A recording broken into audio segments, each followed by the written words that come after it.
Bom dia. Neste último vídeo dessa série sobre a Bíblia, hoje nós vamos comentar sobre os livros apócrifos. A Bíblia é composta de 66 livros, sendo dividida em Antigo Testamento, com 39 livros, e Novo Testamento, com 27 livros. A Bíblia é ditada pela Igreja Católica Romana, todavia, ela apresenta 7 livros a mais que a Bíblia utilizada pelos evangélicos.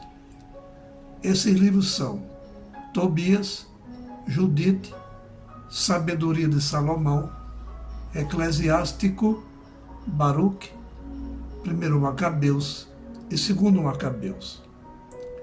A palavra apócrifo significa sem autenticidade, sem credibilidade, sem comprovação. Em termos bíblicos, entende-se como algo sem inspiração divina. Isto é, não são palavras de Deus. Os livros apócrifos foram introduzidos por decreto no cânon da Igreja Católica Romana por ocasião do Concílio de Trento no ano de 1546 e não são aceitos pelos seguintes motivos.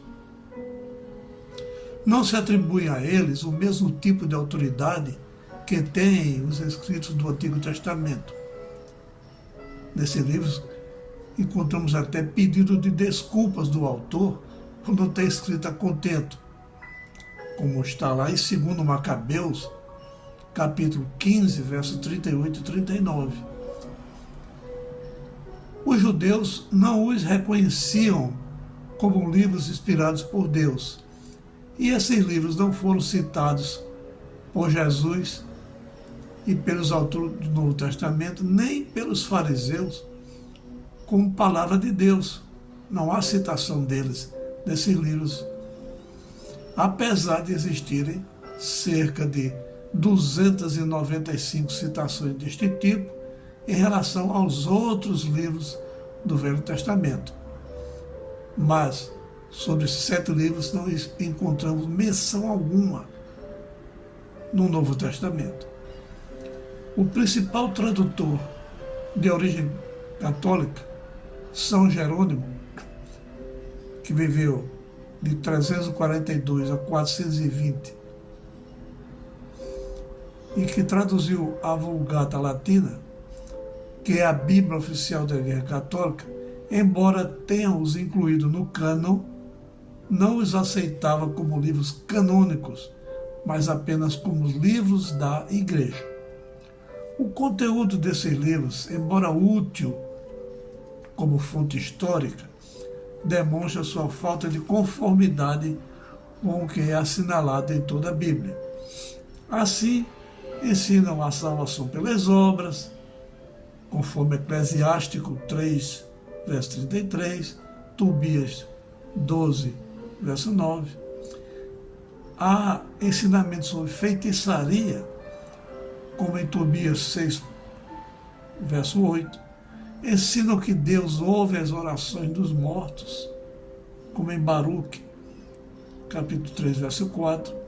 Ensinam que a criação do mundo se deu a partir da matéria pré-existente, conforme está em Sabedoria 11:17, e ensinam sobre sacrifícios expiatórios para livrar os mortos de seus pecados, como em 2 Macabeus, capítulo 12, versos 38 a 46. Então, depois de aproximadamente 435 anos antes de Cristo, não houve mais acréscimos ao cânon da Igreja do Antigo Testamento. A história do povo judeu ela foi registrada em outros livros, tais como os livros dos Macabeus, mas eles não foram considerados dignos de inclusão na coleção das palavras de Deus que vinham de anos anteriores. Desde Malaquias até o nascimento de Cristo, Deus não levantou nenhum profeta dentre o seu povo. é o chamado período de silêncio. E o próprio autor do livro apócrifo de 1 Macabeus, ele falou e escreve sobre um grande sofrimento, qual não tinha havido desde o dia em que não mais aparecera um profeta no meio deles. Está lá em 1 Macabeus 9, 27.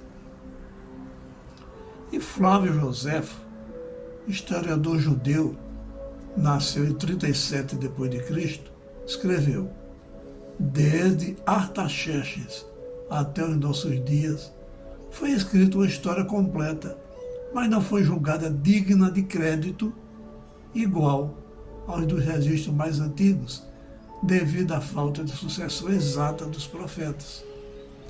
Segundo o ponto de vista de Joséfo, nenhuma palavra de Deus foi acrescentada às Escrituras após cerca de 435 anos antes de Cristo. Por todas essas razões é que esses 7 livros não fazem parte do cânon sagrado e da Bíblia que nós utilizamos. Tenham todos um dia abençoado.